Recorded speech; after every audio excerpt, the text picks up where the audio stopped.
A legislação voltada para a terceira idade no Brasil é uma das mais avançadas no mundo. Mas nós vamos entender por que esta percepção não chega ao cidadão comum, provavelmente a você que nos assiste também, conversando aqui com a presidente da Comissão dos Direitos dos Advogados Idosos, doutora Adriana Zorubi Fonte Feal. Doutora, essa noção de que a legislação brasileira para a terceira idade é avançada, ela vem aí de um evento recente, que foi a assinatura da Convenção Interamericana sobre Proteção dos Direitos Humanos. Vamos primeiro entender por que, nessa comparação com o que aconteceu nesse evento em Washington, podemos afirmar que a legislação brasileira para a terceira idade é uma das mais avançadas no mundo.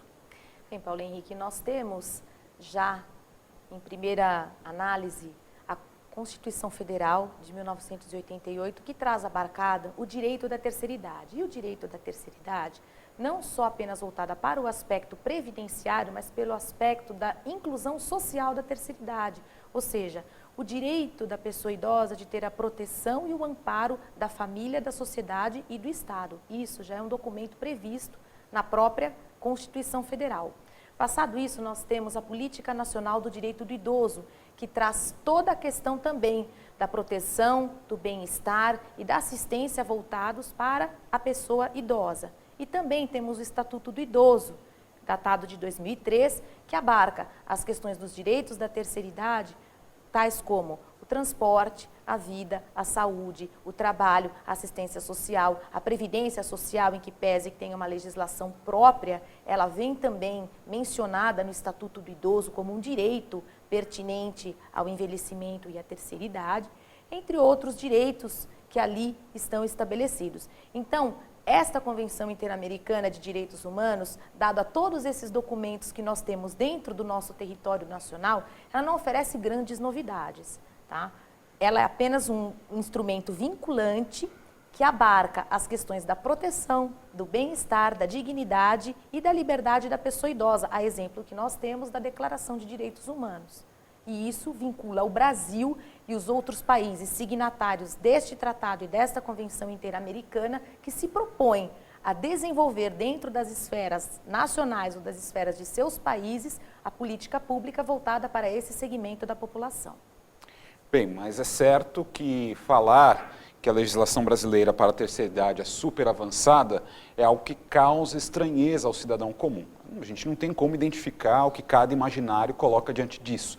Mas a senhora tem pistas, né? O Brasil não consegue tirar do papel, como em outros campos, o que está na lei voltada à terceira idade. Exatamente, Paulo Henrique. O que nós temos, na grande realidade, é que as políticas públicas, elas existem, mas elas são insuficientes para o atendimento a 26 milhões de pessoas idosas. É uma tendência e uma previsão de todos os segmentos da terceira idade, e até mesmo com questões estatísticas de números de pesquisas avaliados, de que a nossa população vem envelhecendo a passos largos. Então, o que é necessário? Não apenas que exija uma legislação no papel, não apenas que exista um amparo legal ou que o poder legislativo confira direitos à terceira idade, porque isso nós temos, né? E a nossa legislação, ela é uma legislação moderna e avançada na questão dos direitos da terceira idade, para não dizer no mundo, na América Latina, certamente. É a mais apreciada e mais evoluída legislação que existe. Entretanto, o que ocorre? É necessário que políticas públicas sejam implementadas em favor deste segmento da população. Por que nós falamos das políticas públicas? Porque o que move a política pública é a própria destinação de recursos, ou seja, é o governo, e nas três esferas, seja federal, estadual ou municipal, destinado ao emprego de recursos voltados para o desenvolvimento da proteção, do bem-estar e dos direitos da terceira idade. Enquanto isso não ocorrer na efetividade, de forma a dar aplicabilidade ao que a lei estabelece, nós teremos muitas dificuldades, em alcançar o patamar desejado para atender a terceira idade. O nome da comissão, presidida pela doutora Adriana Zorubi Fonte Feal, dá a impressão que os estudos e trabalhos ali desenvolvidos são apenas para os advogados idosos. Mas não, ela é uma estudiosa da questão para a população em geral. E com certeza a senhora tem, pelo menos, um exemplo prático de alguma área em que não há política pública voltada para a terceira idade. Qual seria, na avaliação da senhora, uma primeira que o governo poderia atacar e, claro, junto à sociedade? Bem, a primeira que nós vemos seria a questão da inclusão digital da pessoa idosa. Isso é uma questão importante tanto no âmbito nacional, como internacional, como dentro das nossas fileiras, da nossa entidade de classe. Por quê? O que vem a ser a inclusão digital da terceira idade? São mecanismos voltados para a inclusão da pessoa idosa na era eletrônica, na era digital. Existe, evidentemente, por questões culturais e por questões, talvez, de experiência de vida, uma certa resistência desse segmento da população em aceitar determinadas modernidades. Por quê? Porque o mundo outrora conhecido já não é mais. Houve mudanças, houve alterações e é necessário que a pessoa idosa se adeque nesse sistema. Tá? Então, existe uma falta de políticas públicas, sim, no Brasil, a dar vida nessa questão para a terceira idade, a fim de que eles sintam parte de um organismo social e também dentro da Ordem dos Advogados do Brasil, porque a questão do peticionamento eletrônico veio para nos dar o quê? Celeridade processual. Então, nós não temos mais como retornar. Nós demos passos largos à frente na evolução do peticionamento eletrônico e nós não podemos retornar, sob pena de quê? De estarmos comprometendo a celeridade dos feitos e a tão falada reforma do Poder Judiciário. Então, isso é uma vertente da reforma do Poder Judiciário, o peticionamento eletrônico. Entretanto, há colegas com idade igual ou superior a 60 anos, e aqui nós podemos calcular com tranquilidade, que são dados da própria OAB de São Paulo, que nós temos aproximadamente 60 mil advogados e advogadas idosos inscritos nos quadros de classe da Ordem. Então, é um contingente bastante expressivo. E como é que esses colegas vão fazer para se adaptar a esta realidade, esta nova realidade?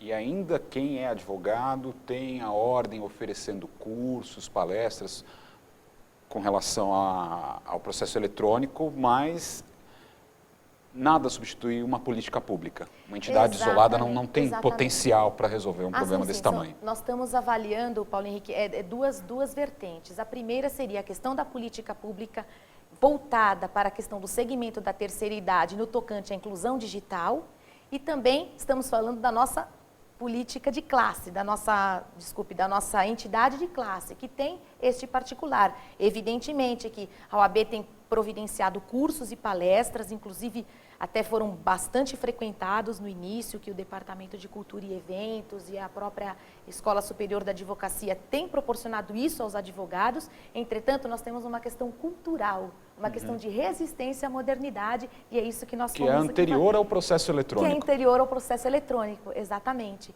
E também a questão das políticas públicas com a inclusão digital. Por que a importância da inclusão digital? Há países, por exemplo, como o Japão, que desenvolvem chips, que desenvolvem aparelhos eletrônicos nos quais o paciente, do outro lado do computador, ele consegue ter um pré-atendimento. Então, ele consegue, o médico consegue atender o paciente via internet e saber qual é, por exemplo, o batimento cardíaco do paciente naquele momento, ou se o nível do diabetes dele sofre algum tipo de alteração, e já dá um pré-atendimento.